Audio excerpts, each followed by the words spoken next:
मैनपुरी में ऐतिहासिक जीत के पीछे था मायावती का हाथ, सामने आया ये सच तो शुरू हुई नई सुगबुगाहट।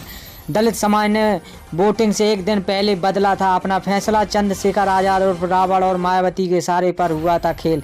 बीजेपी समझ ही नहीं पाई और मायावती की चुप्पी ने दे दिया था संकेत। अखिलेश भी बोलेंगे थैंक यू बुआ, सिर्फ एक इशारे ने बदल दिए सारे समीकरण। बीजेपी प्लान बनाती ही रह गई और दलित वोटर्स ने कर दिया खेला। मैनपुरी में सपा की बम्पर जीत नए समीकरण तो पेश किए, साथ ही साथ नई सियासी को भी जन्म दे दिया।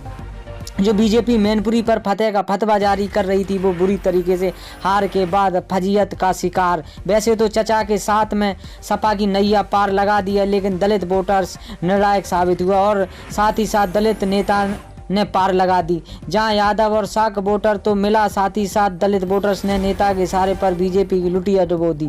बताएंगे कि सपा की जीत के लिए किसने दलित वोटर्स को इशारा किया था, लेकिन पहले आप बताएंगे डिम्पल यादव की जीत और पुष्पा का सपा में विलय 2024 में ताबूत की आखिरी कील साबुत होगा। आपकी राय क्या है, हमें कमेंट बॉक्स में जरूर बताएं। मैनपुरी लोकसभा उपचुनाव के ऐलान के बाद मायावती ने उम्मीदवार न उतारकर गेंद बीजेपी के पाले में फेंक दी और बीजेपी इस बात से काफी उत्साहित दिखाई दे रही थी कि मायावती का हर सीट पर वोट बैंक है। दलित मतदाता जिधर भी रुख करता है उसी को जिता देता है और मैनपुरी में मायावती ने जब अपना स्टैंड साफ किया तो बीजेपी को कॉन्फिडेंस हो गया कि अब जीत पक्की है, क्योंकि दलित, ठाकुर, शाक और पंडित मतदाता के सारे वो जीत हासिल करने का एक और लोधी जीत में तड़का लगाएगा। बीजेपी प्लानिंग के साथ रणनीति बनाने में लगी थी, लेकिन चंद्रशेखर रावण ने मतदाता के 2 दिन पहले ही खेला कर दिया। चंद्रशेखर के दलित वोट बैंक के समर्थन का ऐलान पहले ही कर दिया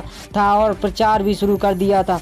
पार्टी के साथ ऊपर से बात करते हैं, लेकिन हर जगह दलित वर्ग को ठाकुर और पंडित काफी हीन भावना के साथ ट्वीट करते हैं, जिसका सोशल मीडिया पर गाए वाए साबूत मिलता रहता है। ऐसे में जब चंद्रशेखर ने सपा रैली का समर्थन किया तो दलित ने बिना किसी झिझक के अपना पूरा का पूरा वोट सपा के खाते में डाल दिया और असर यह हुआ कि बीजेपी को कई बूथ पर मात्र 1 या 2 वोट ही पड़े और खुद बीजेपी उम्मीदवार रघुराज शाक अपने ही बूथ पर हार गए। अब सपा की जीत के बाद एक्ट पैक्ट तलाशे जा रहे हैं और जिन लोगों ने सपा की जीत में अहम रोल अदा किया है उनका शुक्रिया अदा किया जा रहा है। देखना अब यह होगा कि मायावती को अखिलेश यादव का फोन करते हैं और उनके समर्थन के लिए कब थैंक यू बोलते हैं। News times 102।